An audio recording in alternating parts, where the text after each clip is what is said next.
Jóvenes de primero bachillerato, sean con ustedes bienvenidos a esta tercera clase de nuestra asignatura de ciudadanía de este primer parcial del segundo trimestre. El día de hoy vamos a hablar sobre la interculturalidad, también vamos a hablar un poquito sobre la plurinacionalidad, pero es crucial que podamos eh, conocer básicamente a qué nos referimos con la interculturalidad y las cosas que suceden en nuestro país o que han venido aconteciendo que existen actos discriminativos en cada instante y eso lo vamos a analizar el día de hoy. Entonces iniciamos con la primera parte que es interculturalidad en el Ecuador. La homogeneización cultural que trata de eliminar las diferencias culturales para crear una sola cultura nacional sin reconocer la existencia de diversos pueblos y nacionalidades. ¿A qué nos referimos a esto? Por un momento piensen y analicen esta situación. Cuando nos habla de homogeneizar a un grupo, es decir, etiquetarlos a todos como iguales, hablamos algo homogéneo, perdón, la palabra es homogéneo, estamos hablando de características iguales, cuando hablamos de algo hetero, estamos hablando de algo diferente. Entonces, como estamos hablando de esto, pensamos y consideramos que debe existir en el Ecuador una sola cultura, que vendrían a ser los mestizos. ¿Por qué algunos dicen los mestizos? Porque gran parte de la población del Ecuador es de raza mestiza. Podemos decir que sí, efectivamente, pero el Ecuador tiene una variedad de cultura, una diversidad de razas, tenemos a los indígenas, tenemos a los afro, tenemos a los montubios, pero el pensamiento o la pregunta sería exactamente de dónde provenimos, ¿ya? ¿Cuál es el origen de todo esto? Entonces, como estamos hablando de que algunos desean y desean como una sola cultura, una sola raza, que son los mestizos, sin reconocer la existencia de diversos pueblos y nacionalidades, ha operado durante gran parte de la historia del Ecuador. Sin embargo, estos han resistido y actualmente aportan a la construcción de una sociedad intercultural y heterogénea. Estamos hablando de una sociedad intercultural y heterogénea en lo que respecta a ciertas decisiones, acciones. Por ejemplo, todos pertenecemos a un solo país. Todos debemos regirnos ante las leyes del país, exceptuando aquellos pueblos originarios que se encuentran en la selva amazónica, los cuales se rigen bajo sus propias leyes y por ser pueblos originarios, el Estado ecuatoriano debe protegerlos a ellos. La interculturalidad como proyecto político. La interculturalidad es un proyecto político e histórico que no intenta solamente el reconocimiento de las diferencias, ni la convivencia pacífica de los pueblos y las nacionalidades, sino que busca confrontar y transformar las relaciones sociales. Esto lo menciona Catherine Walsh, porque menciona que existe esta diferencia, pero que esta diferencia hay que aprender a confrontar las relaciones, tanto sociales, económicas y políticas.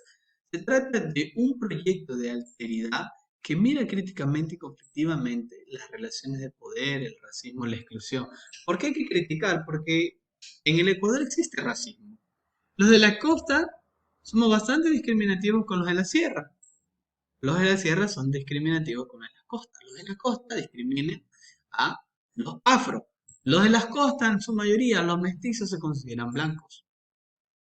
A discriminar a los afros o discriminan a los montubios. Tú, por ejemplo, tenemos una persona de Guayaquil, la persona del centro de la ciudad de Guayaquil, si va al campo, comienza a discriminar, comienza a hacer comentarios, ay, los campesinos patas al suelo, los campesinos tal y cual. Entonces, existe en nuestro país actos de discriminación, existe en nuestro país ese tipo de cosas, incluso a nivel político. Y eso no debería suceder. La interculturalidad, o sea, el fin de esto, ¿qué es lo que pretende? ¿Qué quiere conseguir la interculturalidad? La interculturalidad intenta construir una sociedad y para ello es preciso criticar incluso las bases del mestizaje. ¿Por qué vamos a criticar las bases del mestizaje como discurso y proyecto de poder? Porque si bien nosotros hablamos del mestizaje, nos dice que intenta hacer ver en el mestizo la culminación de un proceso histórico de inclusión del otro dentro de esta categoría, pero que al final de cuentas termina por aniquilar la diferencia y hacernos como parecer como iguales. Entonces, cuando nosotros hablamos de que del mestizo, hablamos de que todos somos iguales, que hubo la colonización, que hubo este hecho histórico y que por ende todos somos mestizos, la combinación entre la indígena y, y el pueblo colonial. Pero si bien ustedes recordarán, no todos somos mestizos, también están los propios indígenas, sangre pura indígena, que vienen perseverando su autenticidad, y también hay pueblos originarios que viven en el Amazonas de nuestro país. Entonces, no podemos englobar, no podemos encerrar en una sola esfera a todos cuando eh, hay nuestros aborígenes, hay sangre pura que viene desde nuestros ancestros, los indígenas. Por lo tanto, no todos somos mestizos. No estoy diciendo que seamos discriminativos, sino que nos consideremos que todos somos mestizos. El Ecuador es un país lleno de mestizos y el Ecuador no es un país lleno de mestizos. El Ecuador es un país diverso, diverso en cultura y diverso en razas. Termina por aniquilar las diferencias. Esto es lo que hace cuando usted intenta encasillar, intenta englobar, e intenta eh, hacer homogeneizar algo. Intenta que eso esté ahí, ¿ya? Cuando el Ecuador no es un país homogéneo, utilizando estos términos, porque tenemos una diversidad de culturas.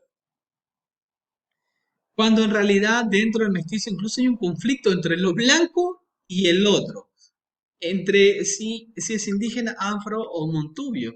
Hay una tendencia a negar los ancestros no blancos y su costumbre y tradición. El mestizo quiere adoptar la cultura dominante. ¿Qué pasa con el mestizo?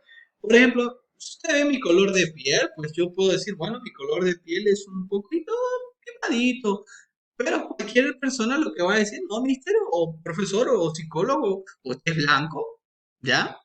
Pero yo no soy blanco, yo no soy realmente de color blanco, yo no soy raza colonial, mis ancestros no son coloniales, yo soy un mestizo igual que muchos de ustedes, ¿ya? Y este mestizo es la composición tanto de indígena, la parte colonial o los afros. Pero hay muchas personas que dicen, no, yo soy blanco, y hay otros que dicen, no, yo soy sangre azul. Que sangre azul se refieren al hecho que como son blancos se les ven las venas y dicen, y como cuando usted ve las venas, ve como color azul y dicen, yo soy sangre azul. Y por eso se creen, oh, wow, la mega cosa, por simplemente ser blanco, cuando la realidad es que no eres blanco puro. No eres extranjero puro, menos que realmente tus ancestros vengan de esa situación o que realmente tus raíces vengan de allá. Pero en la mayoría aquí en el Ecuador somos mestizos. Ahora, ¿cuáles son los aportes de los indígenas a la interculturalidad? Cuando hablamos de aportes, vamos a tratar cómo los indígenas, nuestros aborígenes, aportan a este proceso de culturalidad. Ruth Moya en el año 2009 plantea lo siguiente. Ha trabajado la idea de la interculturalidad en el Ecuador, los aportes de los pueblos y las nacionalidades indígenas. La construcción de esta ha sido la creación y el surgimiento de movimientos sociales como esto ha creado grupos sociales por parte de las razas indígenas como la Fenocin, la Ecuarunari, la CONAI, que ustedes ya conocen la CONAI, y de partidos políticos como Pachacuti. Es un partido directamente de indígenas, el Pachacuti, y el Pachacuti pues es considerado un partido que sobre todo se ve bastante a las raíces del Ecuador, con una trayectoria histórica de liderazgo y de lucha política. El liderazgo en cuestiones fundamentales como la soberanía alimentaria, su lucha contra los tratados de libre comercio, el pago preferente de deudas sociales por sobre el pago de las deudas externas.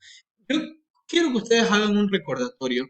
En octubre del año pasado, octubre del 2019, pues ustedes sabrán y lo supieron a través de los medios televisivos que los indígenas rechazaban las políticas del jefe de Estado. Las rechazaban porque consideraban que estaban en contra del pueblo, que no favorecían al pueblo. Entonces, estos partidos sociales salen, se volcan a ir en contra de ciertas políticas que afecten al pueblo, porque ellos son nuestros, son los aborígenes. Y ellos consideran y defienden sus derechos porque son respaldados por parte de la Constitución. Bien, aportes de afros y montubios. La diáspora africana, cuando hablamos de diáspora nos referimos a la migración obligatoria de los africanos. ¿Por qué fue obligatoria? Porque los africanos llegaron aparte a regiones costeras de América del Sur y si analizamos un poco sabemos que en Colombia también hubo bastante asentamiento de esclavos afroamericanos y fue por parte de los colonizadores. Entonces ellos llegaron aquí obligados. Entonces tenemos que hacer también un análisis entre el blanco mestizo y lo indígena. Obligan a hacer un análisis separado de la interculturalidad desde el punto de vista del pueblo afroecuatoriano. Es decir, ya no tan solo hablamos de indígenas o hablamos de coloniales, sino que también hablamos de afro, que fue la mezcla de estas razas. Bien, de acuerdo con Aníbal Quijano, que nos plantea en el año 2000, dice, la matriz colonial del poder ha establecido fronteras jerarquizadas y discontinuas, en donde si lo indígena es excluido y relegado por el mundo blanco mestizo y el Estado, gracias a la idea de raza, lo afro está situado incluso por debajo de lo indígena e invisibilizado en el contexto andino. Por ello, el contexto de la lucha por la interculturalidad, lo afro primero necesita afirmar su existencia. Es decir, muchos consideramos a la raza afroamericana como lo dejamos de lado, le excluimos. Y pasa, sucede, jóvenes, que ustedes ponen apodos, sobrenombres a una persona de piel oscura. Y siempre nos burlamos, los que mestizos, nos burlamos de los indígenas, nos burlamos de los afro. Y a veces ponemos a los afro como lo peor, ¿ya? Entonces este tipo de cosas no hay que hacer y también no lo hacen no solo ustedes, sino que lo hacen las políticas de Estado. Y esto hay que ir eliminando, hay que ir sacándose de la cabeza. Por eso es que esto de interculturalidad intenta que usted tenga una mente mucho más amplia, a poder hacer conciencia de que realmente usted no es blanco, o que realmente cuáles son sus raíces, a que nos volvamos personas inclusivas y no exclusivas, a excluir personas. Afrontar tareas de creación y de consolidación de una identidad en conflicto y una resistencia respecto a la identidad indígena mestiza predominante. Uno de los aportes en este sentido es la etnoeducación. La etnoeducación como estrategia para la autodeterminación y la puesta en valor de su identidad, en donde lo primero es enseñar a los propios afrodescendientes su cultura y las potencialidades de su pueblo. La inculturalidad, pueblo y nacionalidades. Más allá de los elementos propios de cada pueblo o nacionalidad en la construcción de la interculturalidad de los indígenas afroamericanos, y Montuyo han aportado que, o sea, cada una de estas razas, los indígenas, los afro, los Montuyo han aportado en el reconocimiento del conocimiento ancestral, la cosmovisión andina y la medicina tradicional. Es decir, reconocer que hay una medicina alternativa y es por parte de nuestros ancestros que se ha venido transmitiendo esta medicina ancestral. El fomento de una educación intercultural bilingüe. Y hablamos de una educación intercultural bilingüe, hablamos del aprendizaje más de una lengua, la interculturalidad y la plurinacionalidad como fundamentos constitucionales recogidos en la Constitución 2008. En el año 2008 se aprobó en la Constitución eh, que hay una interculturalidad y que el Ecuador es un país plurinacional, pluricultural. El reconocimiento de las asimetrías económicas, sociales, políticas, producto del racismo, la exclusión y el desconocimiento. Entonces, cuando hablamos del reconocimiento de la asimetría, reconocer, nos han ayudado este hecho por conocer la raza que existen diferencias económicas, sociales y políticas para cada raza, donde a veces se le paga más al mestizo que al indígena o que al afro. Entonces, este tipo de cosas hay que dejar de lado. No tenemos que estar excluyendo, discriminando. La denuncia sobre el proceso de homogeneización cultural y la preeminencia de lo mestizo por sobre los pueblos y nacionalidades, el cuestionamiento del proyecto mestizo que se basa en la educación básica hispana, la homogeneización cultural y el Estado unitario, la necesidad de la descolonización mental corporal del ser y del saber como fundamento para la construcción de otros saberes y conocimientos, otra corporalidad, la naturaleza y no alejada de esta. La importancia del campo y la agricultura como base de cualquier sociedad sostenible y sustentable es lo que nos han enseñado muchos de estas razas, sobre todo los indígenas nos han enseñado la importancia de la agricultura y el campo. Y lo que nos enseñan es que hay que aprender a desligarnos de ese pensamiento de la colonización, de esa mente del ser y el hacer, de que realmente todos somos un solo pueblo. Muchas gracias, jóvenes, por su atención. Que tengan un excelente día. Nos vemos en nuestra siguiente clase.